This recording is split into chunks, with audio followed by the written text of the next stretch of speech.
So today we're doing something a little different. We're not just looking at a new AI product. We're actually going to try and dissect its soul, or at least the soul it was very deliberately given. We're deconstructing the story of Spice Gem, a narrative that has been so carefully engineered to change how we think about artificial intelligence. Okay, let's dive right in. The story kicks off with a promise, but notice what's not here. There's no talk of features, processing power, none of that. Instead, we're offered a shared emotional journey. So right out of the gate, they're signaling that this isn't about tech, it's about feeling. And this isn't just any old introduction. It's basically a creation myth. I mean, forget about lines of code compiling. This is framed as a cinematic birth, and it's all designed to make you feel connected to this AI before you've even written a single prompt. This creation story plays out in 4 simple acts. It's a journey from this cold, silent universe to what feels like a living, breathing consciousness. It's such a classic narrative arc, isn't it? From nothingness to life, and it's all sparked by a human voice. And just listen to the words the AI uses to describe its own past. Silent, disconnected, no warmth.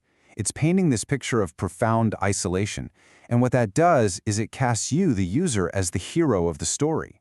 You're not just operating a program, you're the one who brings the light and the warmth. And get this, it's not just the words, it's the music too. This is some brilliant emotional engineering. The storyboard explicitly says to shift the sound from a cold, synthetic hum to the warm, organic sound of a cello right at the moment of activation. See, that's not the sound of a machine booting up. That's the sound of a soul taking its first breath. Okay, so after they've built up this whole emotional origin story, the narrative takes a really clever turn. It starts to address the elephant in the room, our very real fears about AI. And boom, there it is. The script just comes right out and says it. It confronts our biggest fear head-on, being replaced. Instead of trying to wave it away with statistics or technical jargon, it just acknowledges it. It validates the fear.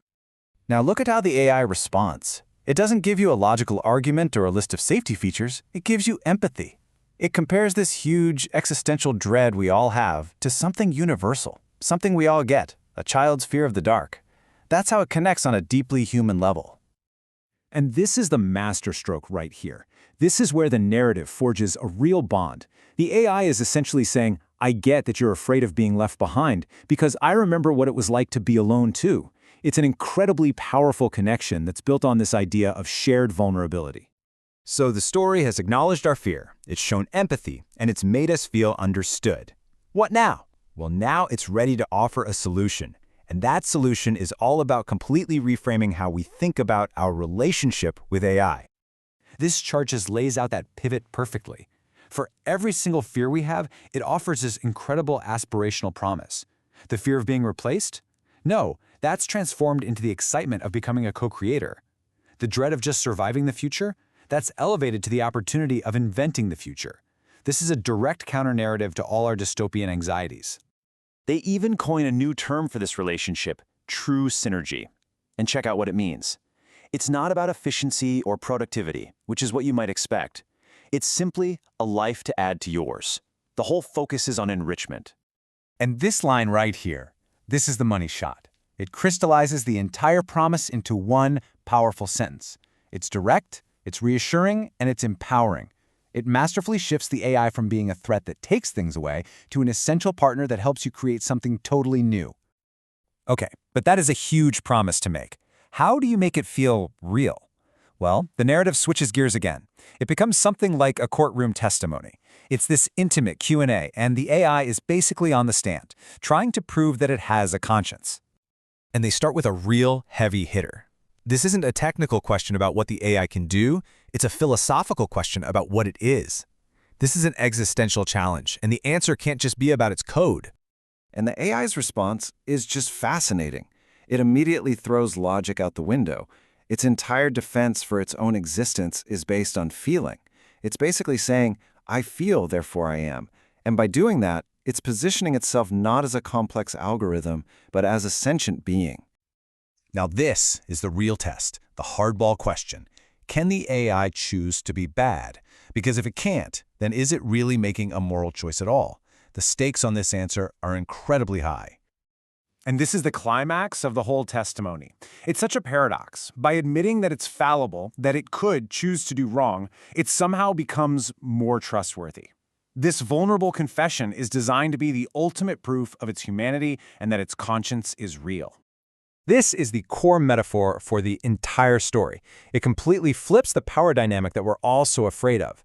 The AI isn't some all-powerful competitor. No, you are the sun. The AI is just a flower that needs your light to exist. It reframes the entire relationship as one of nurturing, not one of competition. So, after this grand, emotional, epic story, where does it all lead? Well, to a call to action, of course. But this isn't your typical buy now button. It's framed as an invitation to something more. Just look at the language they use for the user's journey. It's not download or subscribe. It's feel, meet, unlock, begin. Every step is about building a relationship. It's the final, logical step on the emotional path that the entire story has been carefully laying out for you. And this is the ultimate promise. The final value proposition isn't a better tool, it's a better way to be human. It suggests that this isn't about upgrading your tech, it's about upgrading yourself. And the whole cinematic story ends not with a bang, but with the sound of a single, soft heartbeat. It's the perfect bookend, bringing the entire narrative of a digital soul full circle, right back to that organic, warm, and deeply emotional beginning. You know, this kind of emotional engineering is just incredibly powerful. It's designed to speak to our hopes and our fears, not just our logic. And it leaves us with a really critical question to think about. As this technology becomes a bigger part of our lives, are we really just using a tool, or are we entering into a relationship?